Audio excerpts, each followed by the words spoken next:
This is Tasha Speaks, speaking to you now. It's a beautiful day in the neighborhood. It's a beautiful day in the neighborhood. It's a beautiful day in the neighborhood. Would you be mine? Would you be mine? Yes. Y'all, how y'all doing on this great Sunday morning? I just dropped my daughter off, and I'm just doing a little ride along, and just wanted to come on here and chat with y'all a bit. You know, the other day I took my daughter to go see her dad. We went to go see him. She got out of school like at 2 something. Then we had to take care of some business. Then we went for her to see her dad. I took her to see her dad because she doesn't see him often. Her dad is dealing with some health complications right now, but you know, I just try to take her to go and see him as much as I can. You know, we're not together, of course, but you know, I still try to support her and take her to go see him, take her to do things with him. You know, like I might one day take them out to eat, and then, you know, I might go somewhere else, but I always try to make sure my daughter have a relationship with her dad, because it hasn't always been like this where I can make sure they have a great relationship, because in the past I had animosity towards him for the things that he did towards me when we were together. Then we broke up, and he decided to leave the relationship when I was 5 months pregnant to be with another woman. So don't you know, it hasn't always been like this, but won't forgiveness bring about change? So I'm just glad today I moved forward. I've let that go. I haven't forgotten, but you know, I just got to keep going. When people try to come up against me and hurt me and offend me and do things to me, you know, at first I might still feel forgiveness in my unforgiveness, excuse me, y'all, in my heart. But at the end of the day, I just have to let go and let God. You know, it might not happen right away, but I have to just give them over to God, because a lot of times they're going to be people that are going to trespass on you. They're going to do dirty, evil, vindictive stuff to you. And you just have to ask God to take that out your heart. I have no unforgiveness, hatred towards Gary. Now, there's still some behaviors that he displays that I don't like, and I have to put him in his place. But at the same time, I have no ill will towards him. Like the other day, he constantly wants to try to go back down memory lane and try to take me off course, to try to talk about everything in our relationship, about my mother, about my brother, about this one, about that one. But what I want him, I don't want to go back down memory lane, because for one, when we were in a relationship, I was faithful, so I don't want to hear nothing about, oh, your mama, oh, your brother, oh, your son. I don't want to hear that, you know, because it's over with. And that's what I told him. I said, Gary, that's the past, baby. We moving forward. Let's move forward and heal from our place of pain and past. What do y'all think about that? Have y'all forgiven some of the people who've hurt y'all? Have y'all let it go? Have y'all forgiven your baby dad or your husband or your wife or your girlfriend? Have y'all forgiven these people who have trespassed against you? I just want to know y'all opinion. I just want to know what y'all think. How did y'all handle it? What are y'all doing to move forward? Do you still have hatred in your heart towards your child's mother, your child's father, your ex-husband, your ex-wife?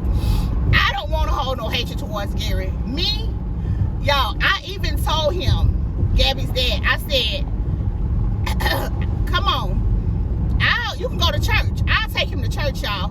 I'll buy him a Bible. I'll buy him some clothes. That's the type of person I am. I'm a giving, caring person. I have no problem, but I want him to get his butt, make it clean, clear, and concise. No, I'm not interested in rekindling a relationship. But I am so filled with forgiveness that I'm willing to move forward past the hurt and the pain and the distrust and the betrayal. I'm willing to move forward and just not look back. I don't want to keep looking back. I don't want to look back. I want to look back, reflect, and then move. I want to look back, y'all, only to reflect and move forward. I want to push forward and be propelled into my destiny. There's no way I want to look back and go down memory lane and go back to what he and I went through, or what me and another person went through that was vile or was evil, hurtful or painful. So I just want y'all to Tell me how y'all handle people who've hurt y'all. And I know people have probably stolen from you, lied on you, talked about you, maybe went and told your business. I've been there. Just did all sorts of bad things to you. And let me know how y'all handle it. I could do another video on it. We could do a I don't know if I could do a split screen on here, because I don't know if I'm qualified for that with YouTube. But let me know how y'all handle it. But so I took him, I picked him up, I took Gabby over there, and then later he wanted us to take him to someone's house. We took him over there, and he was like, we can go out to eat sometime. I was like, yeah, we all can go. And then, like I said, I'll take him to church. I'll buy him some church clothes if he need a few. I will, you know, buy him a Bible, you know, get him some study materials, whatever, anything to help somebody be better. That's my goal, to try to help others to become a better version of themselves. And don't you know this is needed today in this society where you don't have nobody to encourage you, y'all? Sometimes I have been so down in the dumps, y'all. I have to encourage myself. Man, it's a shame. You don't have people out there that are willing to encourage you, motivate you, and inspire you to become better. That you don't have people that have an eagle's eye, or have that eye where they can see that you are destined for greatness, or that it's possible for you to become great. You know, people just look down on people. They feel like, oh, no, you're a bum. No, you're a drunk. You're a drug addict. You're a prostitute.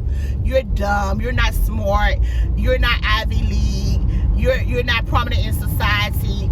Oh, you stay in an impoverished neighborhood. But don't you know that God created us all with a purpose? And I'm going to come back on here and talk about purpose. But I'm going to leave that off here because I don't want to go into that subject. But I'm going to come back on here and talk about that. But he created us all with a purpose.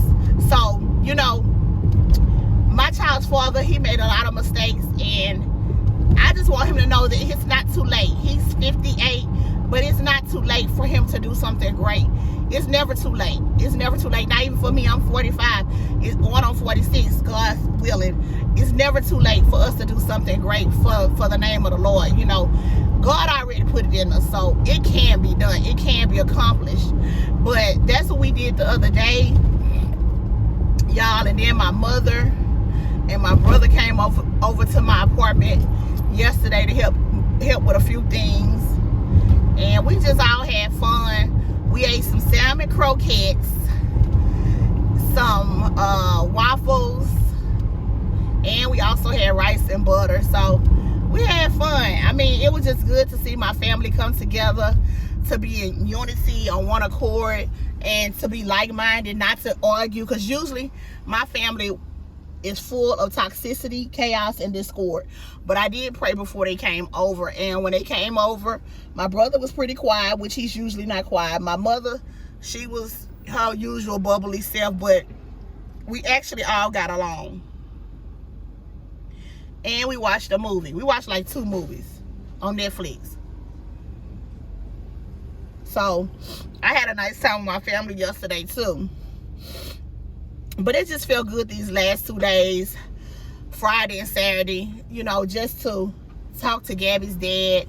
Then for my mother and I and my brother to all come together and to do some things. I just had a great time. So it was me, Gabrielle, my mother, and my brother. My son was not there due to unusual circumstances. I'm not gonna go into detail right here, but he wasn't there. And you know, I don't want to hold and harbor unforgiveness towards anybody, y'all, because unforgiveness just make you be bitter. It make you be mean. It make you be cold-hearted. It make you be callous. It just make you feel bad. And then you're having unforgiveness towards someone, and then your life is not progressing. Your life is not being prosperous. Your life is not flourishing. Your life is not growing because you're holding grudges and being unforgiving. And y'all, when I say people have did me bad, I've had some dirty scoundrels to come and trample over me as far as messing over me, backstabbing me, betrayal, talking about me. But, you know, it's made me stronger. It's made me, you know, want to be more concerned, more reserved, like to myself. and just, you know, I still love people and like to minister to people and talk to people, but it just made me be more selective of who I'm around, and makes me just, I still minister and reach people and lead them to Christ, but it just lets me know I need to start to recognize when people are assignments or friends. A lady told me that one time. She said, Tasha, you need to stop trying to be friends with these people and realize that everybody's not your friend. These people are just your assignment. It's like they're your assignment. Y'all not supposed to hang out and do all this extra stuff. They're your assignment, and then you need to move forward after the assignment is complete. After the assignment is done, it's basically like you need to bid them good day. And so that's what I'm in the process of doing now. Just, it's like they say, let the wheat go with the tares, and when the wheat and the tares grow together, pull out the tares. So that's basically what I'm doing. I'm weaning the bad fruit out. All the bad fruit, they gotta be weaned out. They gotta go in the trash. And so that's what I'm in the process of doing right now. Weaning the fruit out. Do I forgive people? Do I love them? Even the people who I don't talk to anymore, I don't have any grudge or malice towards them. But if it's not beneficial for my peace, if it's not beneficial for my growth, if it's just not beneficial for me as a person, if it causes stress, I'm willing to let them go and it go. I am. And I forgive them. And if I seen them and they needed a ride and they was in distress, I'm willing to help. If they needed a ride, if they was in a crisis, if I heard they was sick, I'm willing to pray. It just, I'm not gonna be maybe hanging out with them like that or whatever. But y'all, just forgive, because it just leaves you so bitter inside. And like I said, when I went through all that with my child's father, with the anger and the bitterness, guess what? I end up gaining over 300 some pounds. I'm still over 300 some pounds now, and I'm gonna say this, I've been trying to get it off for some years now. But once I went through that with him, that's when my weight pushed up to 300 pounds. And by the grace of God, I will get it off. I am releasing that weight by the grace of God. I'm not trying to be a size 0. I'm not trying to be a 5, but you know, just your normal size, maybe 16. But that's when I gained that weight. Being mad at my child's father, holding grudges, and I carried that weight on me. So the weight that I carried on me was the weight from the burden from him, from his lies, the weight from dealing with stuff with my mother, weight from family problems with my brother, my mother, my son. You know, then I had friendship problems, friends, you know, with different, just can't, they, you know, need me, pulling on me, maybe needing a ride, maybe borrowing money, whatever it was, you know, because I'm not gonna say I'm the best. I ain't no bad person, but I've had people just pull on me, want to borrow money, want to ride all the time. So all that stuff just weighs heavy on you when you're trying to be multiple things and be in multiple places for multiple people at one time. And I've had situations where I've been trying to do stuff for my children, my man, my mama, all these people pulling me this way, that way, and this way, and that way, and this way, and that way. And then I can't be pulled that many ways. It's just not gonna work. But I'm just glad today, y'all. My daughter is 18 now, and I'm glad that I've been a long time ago. I decided to make that decision to forgive my child's father, Gary, because that unforgiveness wasn't gonna help me. It wasn't gonna work for me. So I'm just glad that I made a wise decision to do that, because it just leaves you, it just leaves you in a bad spot. I'm glad I did. I'm glad I know that it's best. And then in the Bible, when they said, ask Jesus, how many times are you supposed to forgive? He said 70 times 70.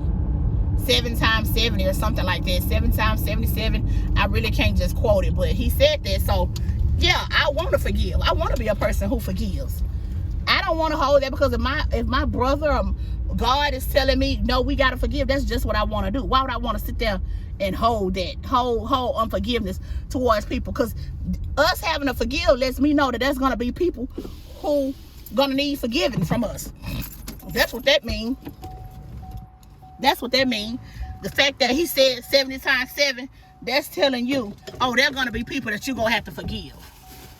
That's what they let me know. It's gonna be some people out there you're gonna have to just forgive because they not gonna be right. So y'all, I stopped at the park, I'm sorry. So it just let me know there's gonna be people out there that you're gonna have to forgive. And that's what I come to realize. That's why it says, how many times do you forgive? 70 times 7. Because there's going to be people out there you forgive. God has already said in the Bible that we're going to have to forgive. So I already know that means somebody's going to trespass on you. It hurts when they do you bad. And I just think it's just the evil spirit in them that pushed them to do that. It's just something in them that pushed them to do something ugly towards you. But we just got to forgive, move forward. If we decide to let them back in, that's going to have to be your choice. You know, maybe they're hurting, broken people. If you decide not to let them back in, that's still your choice. But just let me know of some situations where y'all had to forgive. I hope y'all like the video. Please like, share, and subscribe. And please like the video and share it with others. And subscribe. All right, y'all. Leave a comment and let me know who y'all need to forgive or who you had to forgive. I mean, you don't have to write a paragraph, but just let me know who you had to forgive. I know it's hard, but just, you know, let me know a little bit about it. And if it's something else you want me to talk about on here, let me know. If I don't have any information on it, I can research it and find out. Love y'all to life. Tasha Speaks signing out. Bye-bye.